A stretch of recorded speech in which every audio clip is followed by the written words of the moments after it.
biggest news stories of the past year for your district is this building we're in. Tell me about this building and how it came to be and what all is in here.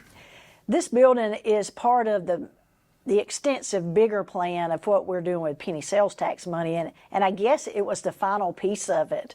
About 3 years ago, we started looking at how we could meet some needs. A couple of those needs were, we had our IT department behind Star Iva, we had our bus portable behind Crescent. We needed to move buses to have more space for parking at Crescent, and also our boardroom was too small. We would invite parents and community members into board meetings to come in, kids, and we would not have room for people to sit. So we started looking at the possibility of purchasing this building, and in that purchase we also had to work with the county and the town to move the library. And we also looked at, we already owned the old ball fields, and so extensively we started looking at a plan to create a bus parking lot, to renovate the old Iva Library building into this present office, and also then to move our bus office, our IT office, and our first steps into the existing district office. So we actually started moving dirt about this time last summer, moving dirt on the ball field and started renovations here. And we actually got moved into this building right before Christmas and got the bus office moved right after Christmas. So this has been a great blessing to the district, and it also has kind of put a seal on what we promised with the penny sales tax projects. Getting more security, and some people don't realize that getting the bus office down here, getting IT down here really gives us more security at our campuses, because now we've been able to fence off those back areas and we don't have traffic coming in and out of the back of Crescent and Star Iva during the day. So it's just the final piece of the puzzle, but it gives us a great space to have community in and also to do the district business. And it's right next, for people who don't know, it's right next to the old building. I guess people know that. What all is in this building now? I mean, I know your office is in here. What else is in here? This building houses the new boardroom, which if you haven't seen the boardroom, we're hopefully this fall will give some opportunities for the public to come up here and look at what we've done. Of course, it has my office. It has a conference room where the board can go into executive session, and we also use this conference room about daily for different meetings. Our finance department is here. Our instructional department is here, and operations and facilities. So the core of the business structure is actually in this building now. And I guess one of the serendipitous things that came out of this too was now Iva will get a nicer, expanded library downtown as well. Yes, I've seen the plans for the library, but hopefully by this time next year, we will be celebrating a bright, sparkling, renovated library in downtown Iva. So what else happened this past year that was accomplished? I know the district's growing some, and I've heard people are actually applying to come into the district from other districts. Tell me what's been going on here in District 3. Well, first of all, how many students? Remind me about how many students you have. In Anderson 3, we have right around 2,650 students. And we've been offering out-of-district applications for about the last 4 or 5 years. This year we've actually had to minimize the number we took greatly because of our own growth. There's some building projects, especially in the Flat Rock community, and a few around Star that are bringing new students into our buildings. And so Flat Rock is basically at capacity, almost over capacity.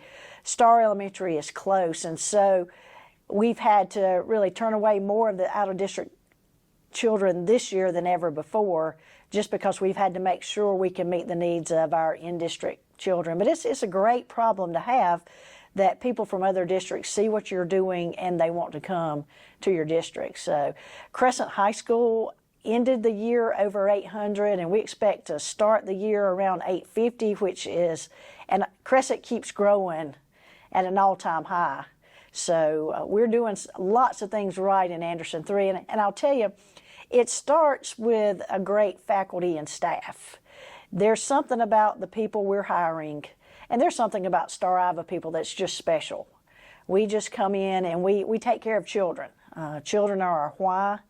from, you talk about finance being here and people see a disconnect between finance and children, but, making sure our dollars go to our classrooms and get spent wisely is the first step in making sure we educate our children to the best of our ability. So all those things come together and work together. So I just want to compliment our staff for what they do every day. Sometimes I think it goes unnoticed. And I also want to compliment our families and our community, because it comes down to us all working together to meet our end goal. And our end goal is educating children. And you talk about what we're proud of from the last year. I was looking back at our report cards just so I'd have correct numbers. And since 2018, Crescent High School's on-time graduation rate, and that's on time as students graduating with a high school diploma in 4 years, that number has been over 90%, which is phenomenal. So for the last 6 years, we have one of the highest on-time graduation rates in the state. And it just talks about what we've done system-wise, because you don't graduate students just in those 4 years at high school. It starts back in elementary when students learn to read, because we know if students can't read, their chances of graduating high school are slim to none. And so it's a whole system process of getting that on-time graduation rate. And so when we talk about reading, I'll transition to talk about a training we've been doing this year that I think is probably the best professional development, extensive professional development we've done in elementary school and for our 6th grade ELA teachers, and that's the LETTERS training, the science of reading. LETTERS is one of those educational acronyms, so let me tell you what it stands for. Literacy Essentials for Teaching, Reading, and Spelling. It's basically a phonics-based, science research-based, brain-based program, but our teachers did an extensive first year with it last year. They did phenomenal with it, and we'll have the 2nd year of it this year. So I just give a shout out to our teachers and our staff and our administration that has worked so hard with this program, because we've already seen dividends in reading scores, in conversations we are having with parents about teaching their children reading. And so that's one of the things I'm proud of from this last school year. Transitioning to math, I'm also very proud of some of our math gains in our preliminary data. And I know we can't talk about the specifics very much, but especially in middle school, and then Crescent's Algebra 1 scores, the preliminary scores are awesome. And so I can't wait to share those specific numbers with our community. But those COVID math gaps, we're starting to close. And that's something we worked really hard on. So academically, those are some things I'm very proud of. When we look at state rankings, this past year, Anderson 3 was 6th out of, I think the latest number, 78 districts in South Carolina. Now, those are School Digger rankings, and School Diggers have been around a long time. One reason I like to look at that measure is because that measure hasn't changed in years. They look at your EOCs, your end of course, well, EOCs are end of course. They look at your SC Ready, and they've used the same measures for years. So it's easy to look at the trends. We were number 5 for 2 years in a row, and it's sad to say we slipped to number 6, but 6 is still in the top 10. We were number 7 a few years prior to that. So we're very proud that our district overall, when you look at our academic achievement, we're up with the best in the state. Now you look at some other things that we. Before you leave that, I noticed it seems like every year Star Elementary has the highest scores in all of the county and one of the highest in the state. That seems to always be a bright, shining example of things. Yes, definitely. And Star is, I think they're in the top 5% of elementary schools in the state. But I'll tell you another. I'm glad you mentioned Star Elementary, because I didn't want to forget this, and it's a great time to put it in. Star Elementary's school report card this year was excellent, which we've had excellent school report cards in the district. But this is the first school we've had that was not only excellent, but excellent for every indicator on the report card. And you don't see that very often, because you can have an excellent school, but maybe in one of your areas just be good. But looking across the board, they were excellent in every area. So that means academic achievement, that means your climate, that means student improvement rating, which is really a hard one sometimes to get excellent on, especially when you're already a high-performing school. And so we're really proud for them this year, and we've celebrated the fact that they're a overall excellent school and excellent in every indicator rating. And then you look back at School Digger, they're one of the top there. And so we like to look at multiple measures, and Star Elementary is the prime example of a school that meets multiple measures of excellence. So this past year, y'all had a lot of goals, and did you feel like you achieved most of what you wanted to do this past school year? I think we did. I'm excited because I feel like we do a great job educating the whole child, and we offer lots of opportunities. So when I've talked about our test scores and our academics, but then when I look at our band and color guard has received some of the highest state rankings that we've ever received. We started an orchestra program at the middle school that's now transitioned to the high school in the past 5 years, and those numbers are growing. And when you hear those students play, you're just shocked to think this program is only 5 years old, and to see how they sound and how it's grown for a small school district. You look at our athletic teams. We had something rare this year. We had a 3A state champion in track, in triple jump. And we also had a very, very good relay team that I understand. I graduated in the class of 1984, and we had our 40th year reunion this year. And from some of my classmates, I understand that relay team broke a 40-year-old record that was actually from my class of 84. So I don't know how good our record book is for track, but I know 4 guys from the class of 84 that knew that this group in 2024 broke their record. And so, but that's just, you think about, we built a great track facility from the penny sales tax, and it's kind of one of those things, if you build it, they will come. And so when you look at what we've built and what's growing, we're excited in our track program that we have a former Hall of Famer and Clemson track athlete, and I think Larry's from the class of 86. He's coming back to be our track head coach. And so to see that type of person come back into our programs is just phenomenal. When you look at our skeet shooting team, we have 3 guys who have been national champions for the past 2 years, and I think we'll find out in a couple of weeks if they're going to be three-peaters. But we celebrate that. Our fishing team, they've won numerous awards, and we send students to college on fishing scholarships every year. And so you just look at the whole picture. We're seeing success in so many areas. Another distinction we got last year that was a goal met is our longtime Beta Club sponsor, Sherry Holbrook at the high school, came to me and she said, our students are missing out on some opportunities because we don't have elementary Beta Clubs. What's the chances that we start elementary Beta Clubs and then restart our middle school Beta Clubs? Our staff through Tigers Together worked to do that this year, and now we received word at the end of May that we're a district of distinction from the National Beta Club Association because we have Beta Clubs in every school, and because of the work and especially the achievements of our high school students. So it's just great to see those things come together, and it's coming from our staff saying, hey, this is something else we can do for our students. And that's what we're looking to do. I mean, we continue to grow our robotics program, our STEAM camp every summer. Students want to come back to. And so it's just good to see the variety of things that we can offer and offer well. Finishing the building projects that we have been working on for 8 years, I'll tell you, is key too. We started the conversation with that, and that's another goal because we felt like we could celebrate when we finally got the parking lot finished, because that was the last piece. And there'll be other things that we do, but looking at what we promised the community 8 years ago when the sales tax passed and where we are now, it's been a journey. It's been a marathon, but it's been a lot of hard work, a lot of successes. And I'll remind our community too, while we're on that beyond just what you visually see, I mean, you don't see the area some dollars were spent too from penny sales tax, like talking about that orchestra.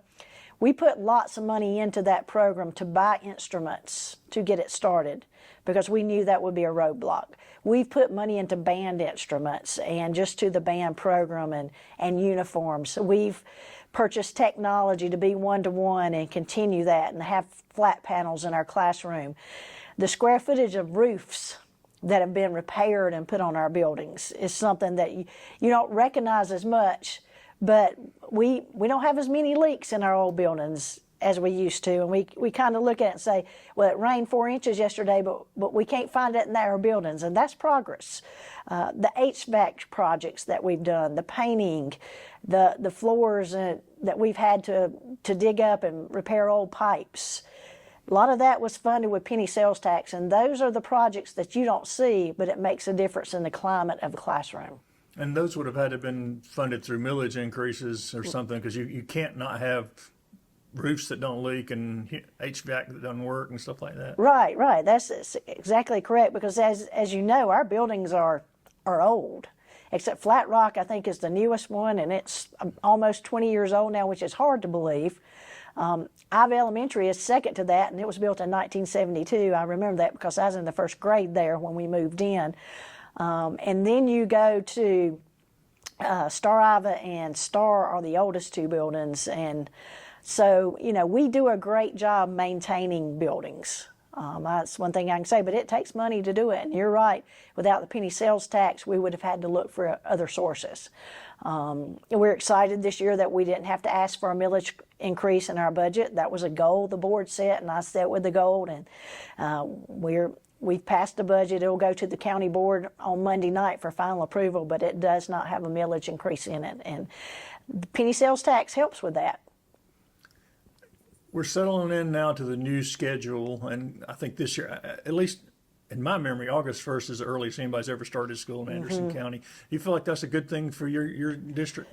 I do. I think it's, when you look at the schedule, most kids are ready to come back by August 1st. They've gotten, especially this summer. Last summer it was a little bit shorter because we changed the calendar, but they still have gotten their 7 to 8 weeks. It's getting to that time of the summer that football, volleyball, your cross country, your athletics are starting to ramp up and practice. And when that happens, students are really ready to get back in the flow of school. And so getting out before June 1st and coming back August 1st, I think is something really good for students. It's especially good to finish that first semester before Christmas at the high school, because there's a sense of completion of those courses. You can have Christmas, and then you come back in January ready to start anew. And that's the biggest place that matters. Your elementary and middle school change of semester is not quite as big, but at the high school it's huge. Plus, that also works with our high school students who are doing dual enrollment type credits, because those courses finish up before they go home for Christmas. So it just works better in the overall scheme of things. When you mentioned the budget, y'all got that ready. Anything that you guys have identified, you and the board, for the coming school year you'd like to see accomplished? I think some things that we started with ESSER funds, especially we try to put in the budget to make sure we continued.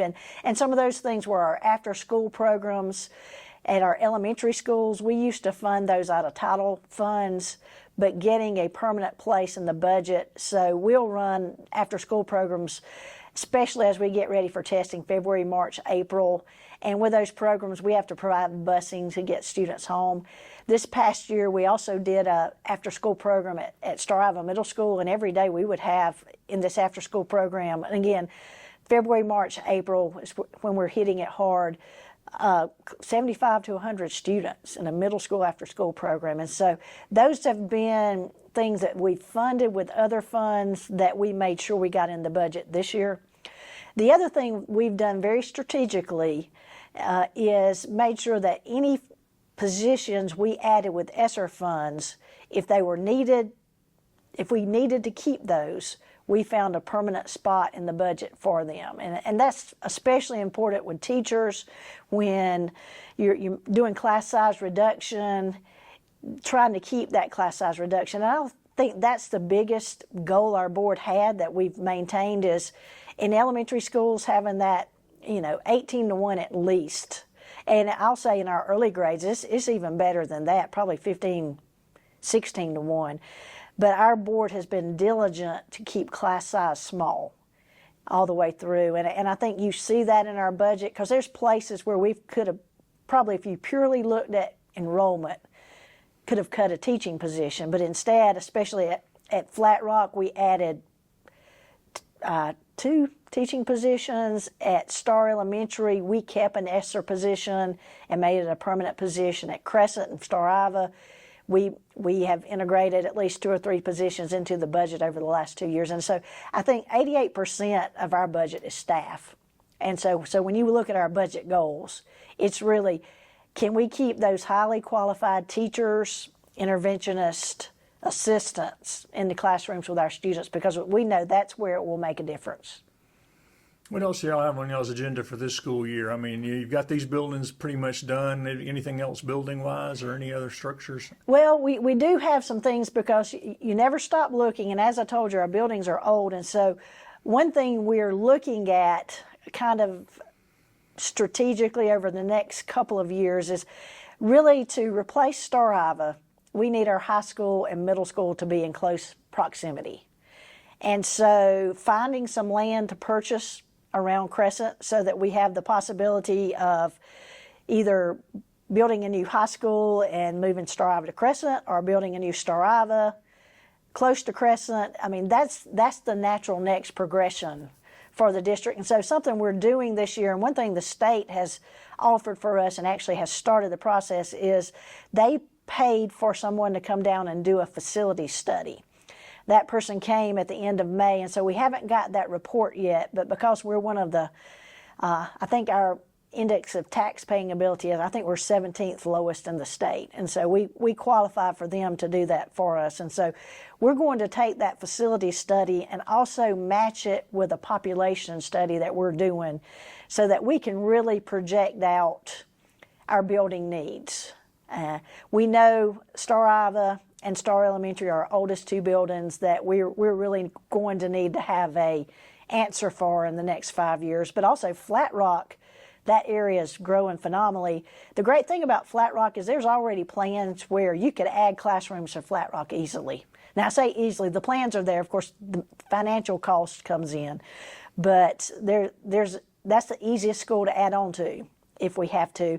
And the other thing our board is doing is trying to, with funds going back into the fund balance, have some designated funds for future building. And that's one thing the state is allowing us to do. And so I think that will help us in the future if we have to ask for a referendum.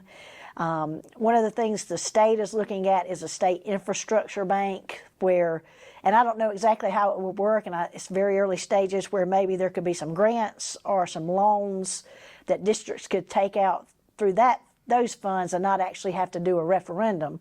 Which, with a referendum, we just buy bonds and pay back bonds. And so if there's another way to fund it where maybe it wouldn't be as hard on the taxpayers, then we definitely want to look at that. And so I'm not saying anything's going to happen in the next couple of years, but I do think we've got to have a plan in place to get started. And in my mind, the first logical step is, can we find some land to purchase?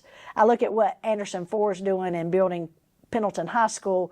They had the foresight to purchase some land years ago. And having that in place gives you a good place to start. And I think that's what we're looking toward, knowing. But I think by the end of this year, we'll have a plan that shows us, okay, what the experts say the next 5 years, these are going to be your needs. You've got to plan for those. And that's what we want to do. We want to be diligent so that we make sure that any of the funds we have are spent wisely and with a plan. Kind of goes back to building this building. Why did it take 3 years to do what we did? Because there were some state grants in there. There was an earmark that we worked on to get with our House and Senate member. And so it could have been done quicker, but it would have cost everybody more money. Looking at strategically, collaboratively, everybody in this process saved money, and we're all getting great facilities out of it. It's been a few years now. How is the partnership with the Anderson Institute of Technology working? Is it working out pretty well for y'all and things doing well? It is. We've made some great gains this year. I think we have a new director, Dr. Tiffany Estes, and she's come in with the next step of the vision. I think the first part of the vision was to build the building and get it open. And we did. And I think back to that, we opened it the year COVID happened even. And so I feel like that sidetracked even the best made plan. And so now I think we continue to refine it. We learn to communicate better, 3 school districts. When you think about, we're very different, but we're also very alike. So getting a schedule that works for everybody, getting a master plan as far as what courses are offered when, all those things have gotten better. And quite honestly, just the communication has gotten better. And that takes time. Anytime you're building a team, anytime you bring people together, because we all have our personal interest, but at the end of the day, we have to put those together to get a functioning partnership that works together for everybody. And I think we have that. And we are working together to do that, to make sure the dollars are spent wisely. And again, the dollars we're sending are going to outcomes with students. End of the day, that's what we want. And we're having more completers. We're having more students in work-based learning. And that's what it's about. Having a program that when students finish it, it's a next step. They have a next step, college, career, college and career, straight to work, whatever. They've got options. Military, don't want to leave that out. They have options. They're prepared for those options. So, yes, it's growing, it's developing, but I think we're finally making strides forward. Yeah, that's right. That's that because COVID did sort of cause a hiccup. When it hasn't been there that long. It seems like it has, but it's really not been very long. What else do y'all have on your agenda for this coming year? What have we missed here? I think I mentioned earlier we'll be in the second year of our letters training. It is a 2-year training, and I'd be remiss if I didn't just brag on that a little bit, because Ashley Hatcher and our team has probably come up with a model program that other people are looking at, just the way to do it with fidelity, hopefully the way to do it. I mean, it's work intensive for teachers, and that's why we made sure they got a good stipend for doing it. But, if you can make something that's work intensive easy, and that's what I think most of our teachers would say, and that we hear positive things about it. So continuing that, I think this year we are now looking more at, and we've been looking at this, but more strategically, what can we do with math to get those gains? And another big area we're working on is, can we have an intermediate step? I mean, unfortunately, sometimes our students make bad decisions, and we have to give them another opportunity at the Renaissance Academy, which I'm thankful for the Renaissance Academy, and we have new leadership there that I think is going to revamp that program and make it even better. But we wanted to have kind of an intermediate step is, can we do something, especially at Crescent, with students that maybe your mistake wasn't bad enough to truly send you right to the Renaissance Academy, but we can't keep you in the regular classroom. And so we're working on a program that's kind of a intermediate program where some online stuff, out of the regular classroom, but not at the Renaissance Academy, maybe a little easier way to work your way back. And so we're excited about that. I don't know that we've given the program a name yet, but it's really designed to maybe, and we don't have a lot of students at the Renaissance Academy. Thankfully, our students are pretty well behaved. What happens sometimes now is we get students from other districts who are in a alternative type placement, and so that's where they go. And then some just, do something stupid. And so, but I think we have a better way for them to earn their way back into the general school population instead of having to go to the Renaissance Academy for a year. And so I'm excited to see where that goes, because again, I think that goes to keeping your students in high school, graduating on time. And it's really about just individualized learning. What does this child need? And how can we best accomplish that? And that's kind of the balance, especially in middle and high school. Elementary school is a little bit easier because that's the way they're designed. But you get to a high school where students are earning units and you've got 850. And so being creative to meet those needs is what we're trying to do. And I think we do a good job at it, but I also think we're getting better at it. So end of the day, I want students to be successful. We want to get a pathway where they walk across that stage with a diploma, because we know that's so important. It's vital to their next step in life. And so we need to be a piece of that. One other thing I'll mention that goes hand in hand with that we're happy that we're able to hire our first district dedicated mental health counselor. Now, I say that because we have mental health counselors from the county board, from the Department of Mental Health, coming into our schools, but we were able to revamp a district office position and hire our own mental health counselor. And what that gives us is the flexibility really to design our program the way we want to, because that's the one person who has the mental health background, has the qualifications, the license, but she can help us put the pieces together. But then there's the only red tape she has to follow is the district red tape. We can be a lot more flexible. And so we're excited that we now feel like we're implementing a mental health program and not just counselors. And we've had great counselors coming in. In fact, she was working for us through the Department of Mental Health, and I guess we encouraged her to come be ours. And so we still have a great partnership with them, but I think it's going to allow us to give a very integrated program that will serve students and even in some ways serve our teachers too, because we know that the mental health crisis is just huge, and it's just multiplied since COVID. And even your most healthy appearing people are struggling. And being able to provide that support, because we know students have to be safe, they have to be fed, and they have to be physically and mentally healthy to be successful. And our adults do too. And so that's a piece we can't overlook. And so I think we're excited to see where that program goes, because I really think we'll be able to serve our students more strategically and serve them better, which gives us better outcomes in the class. Should give us better attendance. Attendance gives you better grades, because let's just face it, it's easier to learn if you're here. So I think that's something that's going to pay dividends for our district this year. And I'm excited that we were able to do that. And, you know, everybody, let's just face it, when you take a district office job and you put it back into the classrooms, which basically she'll have an office at the district office, but it's just because she needed a space to work out of. She'll be in schools every day. She just needed a landing spot. And so we're excited to be able to take that position and put it into a position that truly will serve our staff and students from the mental health capacity. You mentioned the end of the COVID funding. Any other challenges you're facing coming into this year? You don't ever want to say I don't have any funding challenges, but Not just the funding, just, but, yeah. but You having any trouble getting teachers? well, we have. I made the mistake last week of telling our board that we were fully staffed with certified teachers. And then I had a teacher asked to be released from his contract this week.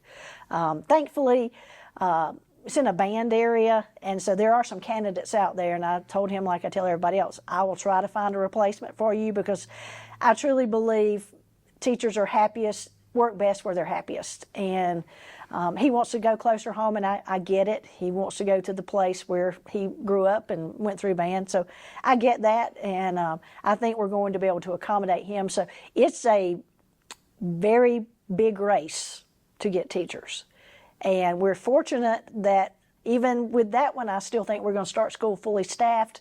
But yeah, getting every area is hard, but math, science, special ed, those are vital. And we have to be very, very aggressive. I won't say aggressive, but it's aggressive to go out there and start getting those teachers in place. And I tell you, so long in Anderson 3, we had to have a one-to-one match with teaching positions. And what I mean by that is I had to have a resignation before I could hire a teacher.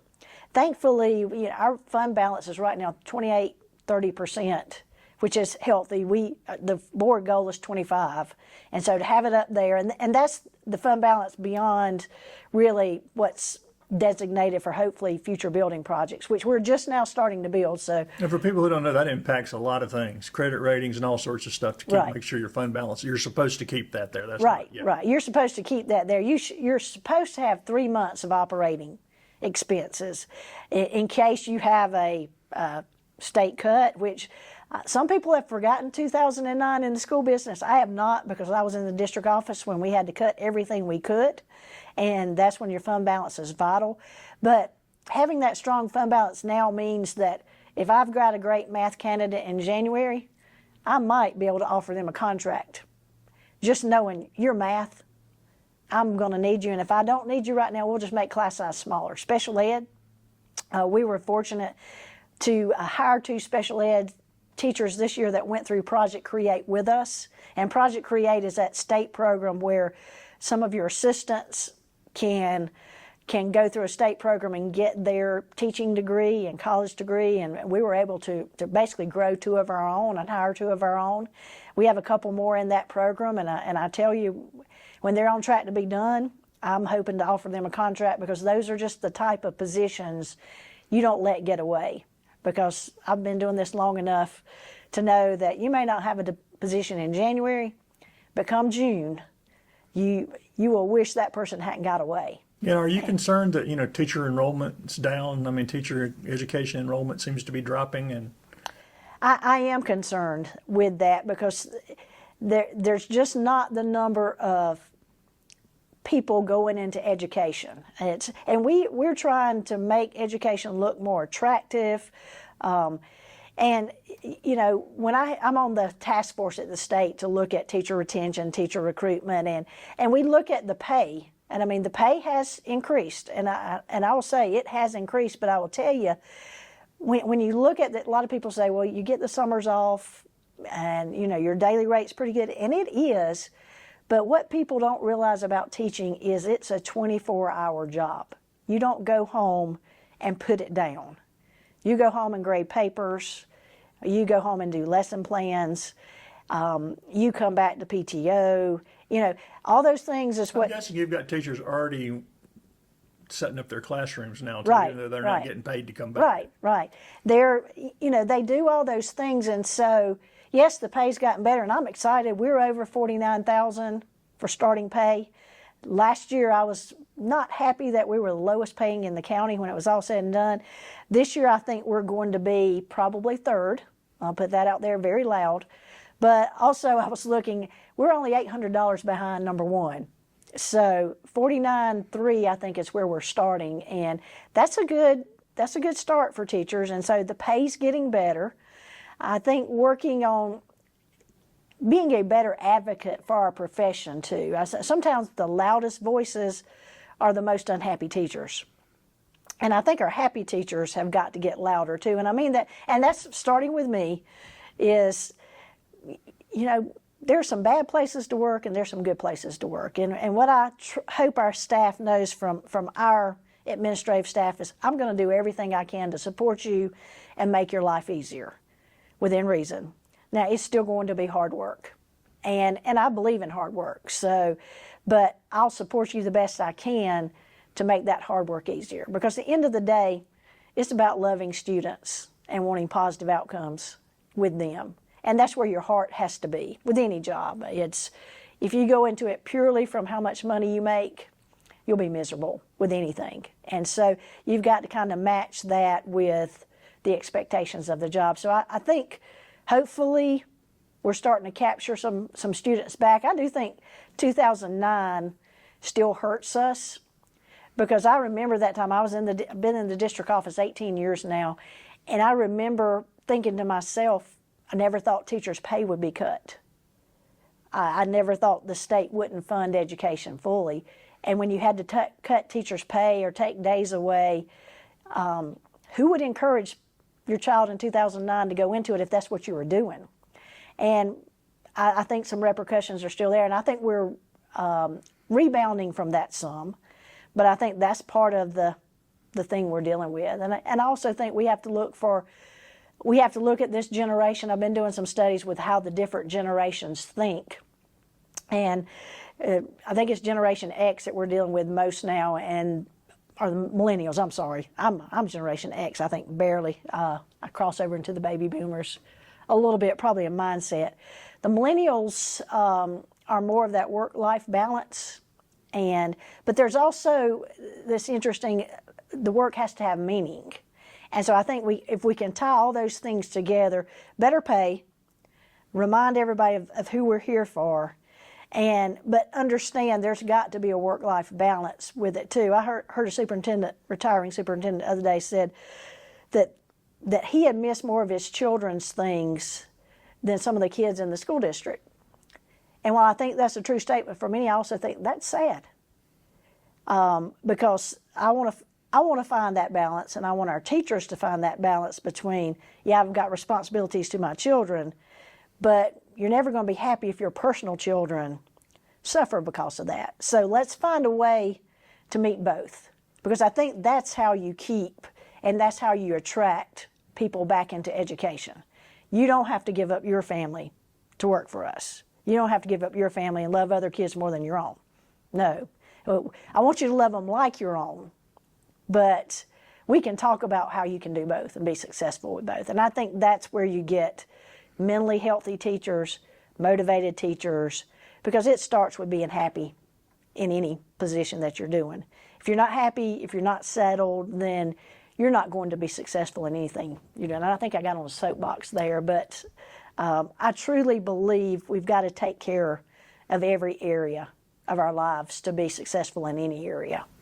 And I think I heard somebody say that if you're not satisfied with your job, no amount of money will make you satisfied with that job. And I like that approach, you know. And I think that's so true, because end of the day, money can buy lots of things, and people can say it can make misery better, but I don't think it can truly buy happiness or contentment or peace, to me, peace is a much greater thing than happiness, because at the end of the day, that's what keeps you mentally healthy. What do you want your students and parents and teachers and staff to know that you're excited about for a new school year? I'm excited that I think we have a great staff. Our buildings are going to be pristine when you come in, because people have been working hard all summer. I think our facilities are in the best shape they've been in a long time. And so, but I think our staff is excited too. I mean, it's just a great, Anderson 3 is just a great place to be, and I know I'm partial to it. I'm from here. I've been here all of my career but 1 year. But I think you're just coming back to family. You're coming back to team. We're here to help each other. And so that's, I want parents to know whatever age level your child is in, when they come in our doors, they'll be taken care of. We're going to try to push them and motivate them, because that's what they need. But we're going to love and care for them too, and try to make sure that they're getting their other needs met too. We want to communicate with you. I think my key message to any parent is, if you've got a question about what we're doing in the district, don't put it on Facebook. Call somebody here who can answer the question. I'd much rather you call me than to ask a question that people put misinformation about, because we're here to help you. So if you've got a question with a principal, call the principal. And if you don't like the answer, then come to me, and we'll talk about the answer again, because it's about, one, I want to give you correct information about what's going on, because typically what I've found is if you're dealing with facts, then you're not usually as upset. And I know how things go. Untruths get put out there because it's just the way words go, but we're here to help each other. If we're not doing something we need to do, I definitely want to know, because we want to correct it. But I also want, if you're getting incorrect information, I want the people who can answer the question to answer the question, because I think that's how everybody has a better year. And you think about, what do we want to work on? Well, we're strongly pushing attendance, but also know that's a piece of, you want to come to school when you feel good about school, when you feel good about your relationship, when you feel good about the collaboration. So it really all starts with direct communication. I believe in direct communication. You got a question for me, ask me. You've got a question for the teacher, ask the teacher. You've got a question for the principal, ask the principal.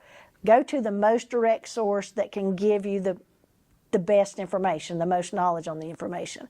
And that's why sometimes when people ask me a question, I want to try to answer it, but I also want to say, this person is the best answer to your question.